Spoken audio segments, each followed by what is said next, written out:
Hi boys and girls, Miss Galvin here. Today we're going to do a combination science and social studies lesson. So we're going to have two learning targets. Our first learning target is to know and understand why we celebrate Groundhogs Day here in the United States. And our second learning target is to know and understand that groundhogs are living things. So Groundhog Day is celebrated every year on February 2nd, and it started a long time ago, back before we had meteorologists and weather people and televisions. So now we just turn on our TV or we look at our phone, we see what the weather's going to be like. It didn't used to be like that. So farmers had to try to figure out if we were going to have an early or a late spring.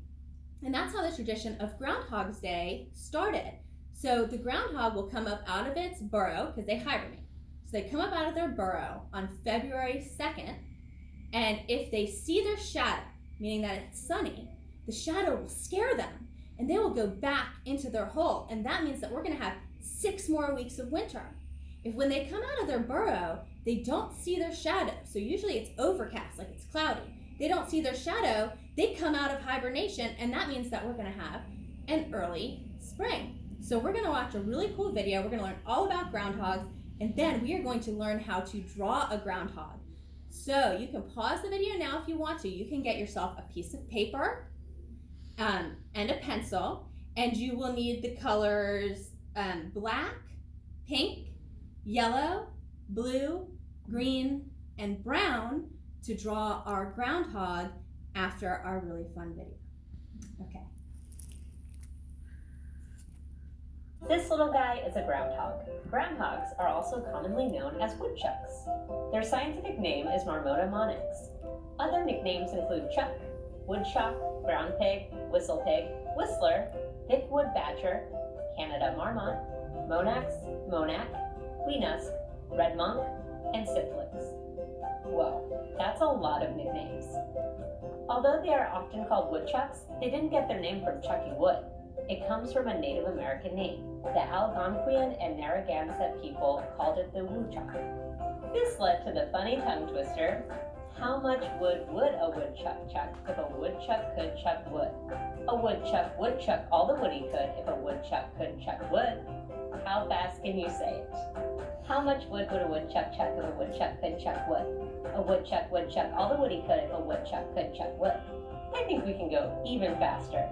How much wood would a woodchuck chuck if a woodchuck could chuck wood? A woodchuck would chuck all the wood he could if a woodchuck could chuck wood. One more time. How much wood would a woodchuck chuck if a woodchuck could chuck wood? A woodchuck would chuck all the wood he could if a woodchuck could chuck wood. Got you! Groundhogs live in North America and are mammals like us. They are herbivores, meaning they only like to eat plant-based food. In fact, they eat a pound of leafy grasses and other vegetation every day. Sometimes they eat snails and insects on accident. Whoops. Groundhogs have unique teeth. They have 4 incisors that keep growing. They have to grind them down by gnawing. Groundhogs chew on roots and pieces of wood instead of going to the dentist. Groundhogs can get up to 50 centimeters long, including a 15 centimeter long tail. Their weight varies throughout the year, ranging from 5 pounds in early spring to 14 pounds in the fall. Whoa, that's a big weight difference for a little groundhog. Why do they need to do this? Groundhogs gain weight to prepare for hibernation. They hibernate in the winter when it's very cold. This is kind of like a very deep sleep. All their body functions slow way down. Their heart beats slower, and they don't have to eat. They spend the winter safe and snug in a special hibernating burrow. Burrows are very important to the groundhog. This is where they live underground. Groundhogs can dig burrows up to 20 meters long. They have many special burrows, including one kind just for use in the bathroom. Groundhogs live in burrows for protection. They have to be wary of predators, meaning animals that like to eat them. Their predators include owls, hawks, coyotes, foxes, and black bears. Did you know that groundhogs will warn each other about danger? Just like prairie dogs, they'll stand up on their back legs, keeping watch, and whistle to alert the rest of the colony. That's where they get the nickname whistle pig. Groundhogs can also climb trees to escape predators. Farmers consider groundhogs to be pests because these critters like to burrow under farmland. In fact, farmers, livestock, and tractors sometimes fall into these groundhog holes. Also, other animals sometimes move into a groundhog's old burrow if it moves out. These include rabbits, chipmunks, and snakes. Yikes! If I were a farmer, I would not want to fall into a hole and run into a snake. Baby groundhogs are called pups, and young groundhogs are sometimes called chucklings. Groundhogs reproduce in the early spring after they wake up from hibernating. They give birth to 3 to 5 pups and raise their babies in their burrows. Pups are born blind, hairless, and completely helpless. They stay in the burrow until they have hair and they open their eyes and can see. The pups leave home at around 2 months old.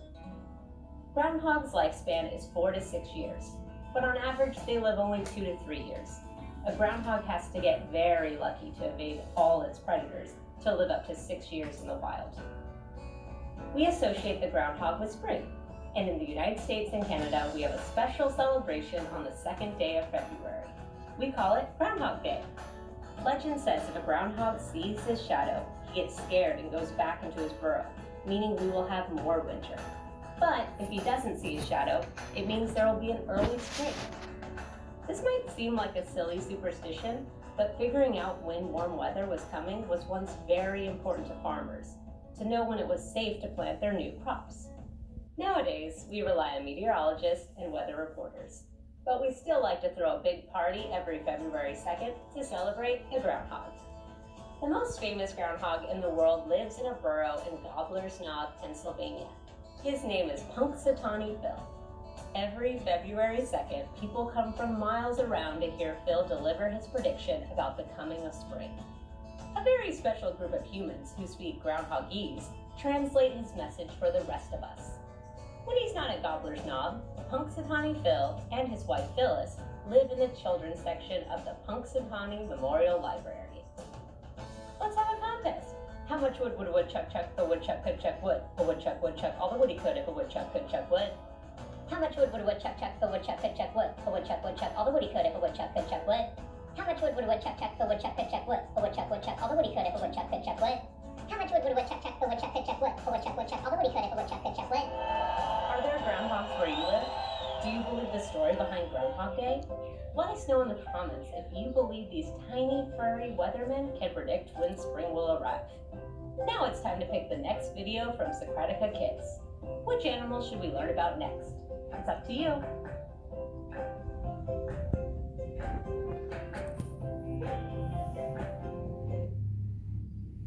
Yeah, I hope you enjoyed that video teaching you all about groundhogs.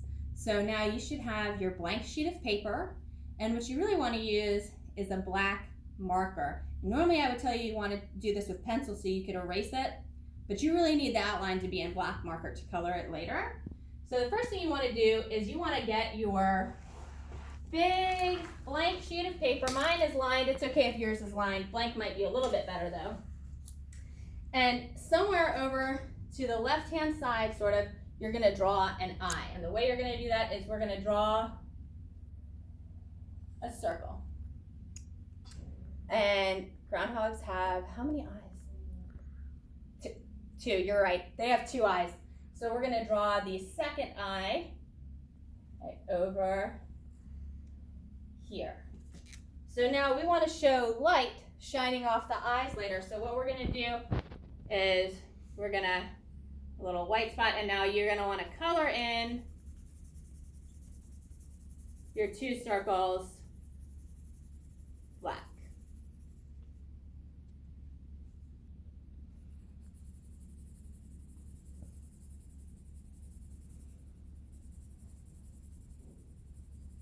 And it does not have to be perfect. It is okay to make mistakes. Okay, so now we've got 2 eyes. To draw the nose, you want to go right between these 2 eyes at about a halfway point, and you want to draw a short line, just like that. So you've got 2 circles colored partly in with black, and 1 short straight line. Now what you're going to do is you're going to make an upside down triangle with this line. So triangles can face any direction, and you want to do an upside down triangle, and that is going to be our groundhog's nose.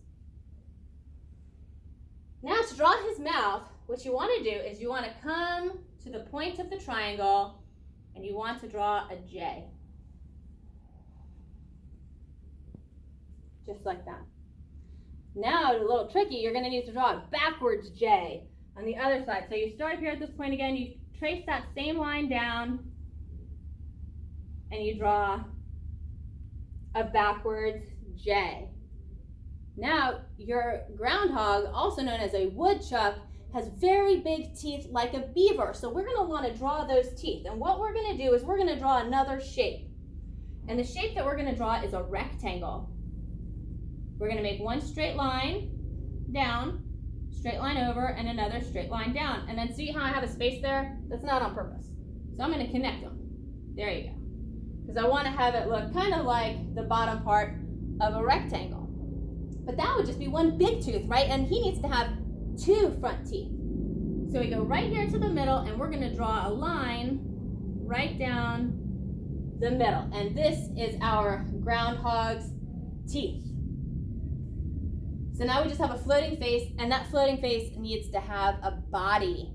So what we're going to do to draw the body is we're going to start somewhere like farther on down, because you want the face to be way at the top. So I'm going to start down here, and I'm going to draw like a C, but sideways, or like a lowercase n.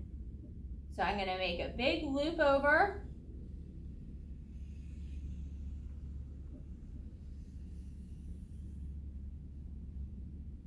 Like that.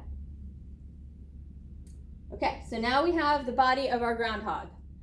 Our groundhog needs something. What does he need? What does he need? You're right, he needs ears, because he has to be able to hear us, right? So when we're going to draw our ears, we want to come and go right like to the side where the eyes are, and we want to draw another little lowercase n, like that. Then we're going to come over here to the other eye. We're going to go to the side of it, and we're going to draw another lowercase n. And then right about the middle of your lowercase n, you just want to do a line halfway down and a line halfway down. And feel free to pause this as we're going to catch up if you need to, or if you need to rewind, okay? So now what we need are arms. Okay, so to draw our arms, we're going to come about like halfway from the bottom to the teeth, about halfway, and we are going to draw a U, but sideways U. So we're going to go like this. See, I made a sideways U. Then we're going to come over here, and we're going to draw a sideways U coming in the other direction, like this. But now he needs to have little paws. So what we're going to do is we're going to make two short lines at the bottom and two short lines at the bottom. And now our groundhog has ears and eyes, nose, a mouth. He has his cute little paws. Now we need to show him coming up out of a hole in the ground. And the way that we're going to do that is we are going to make a little bit of a curved line, like this.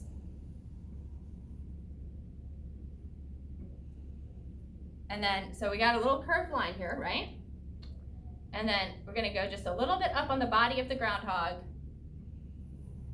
We're going to make a line come down, and we're going to do the same thing on the other side. And then we're going to draw a straight line going across. And now what you're going to do is you're going to color that hole in, and it's going to look like, so you don't have to color it all in right now, but this is all going to be black, and it's going to show him emerging from his hole in the ground. And now we need a little bit of a background, right? So we're going to want to put in some grass. So all you're going to do is you're going to come up about to the arms, and you're going to draw some triangles like this with your black. Draw some triangles. like that with your black. Now also we're going to need a sunshine. So we're going to come up here to the corner of our paper and we're going to draw a circle. Now I'm going to draw 4 longer lines on the top and the bottom, on this side and on that side. And now I'm going to draw 4 shorter lines between my longer lines for my sun. So if the sun is shining, that means that my groundhog is going to be casting a shadow. So now I need to make sure that I draw his shadow. The way we're going to do that is we are going to draw another U going to the side. So the sun's over there. So when the sun is shining down on the groundhog, it's going to make the groundhog's shadow come off of the other side. So we're going to go like this right here.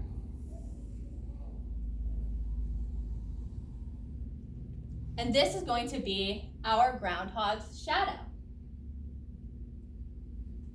For the groundhog's nose, you're going to want to color that pink. The grass right here, you're going to want to use green. The whole body of our groundhog should be brown.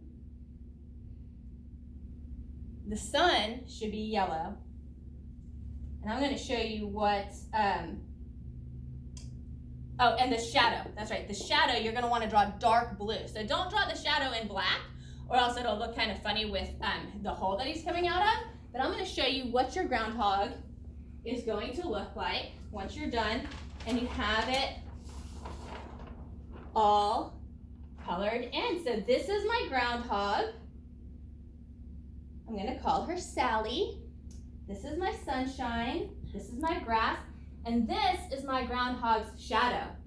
So what I want you to do is tomorrow, I want you to tell your teacher if the groundhog that you drew, if this is going to be an early spring or 6 more weeks of winter and why.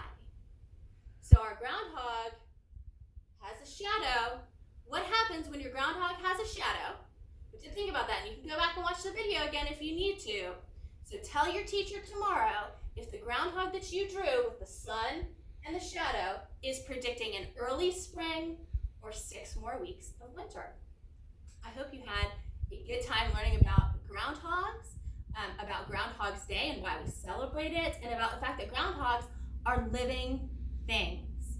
I hope you enjoyed it as much as I did, and I hope you all have a great day, and I will see you in school tomorrow. Bye.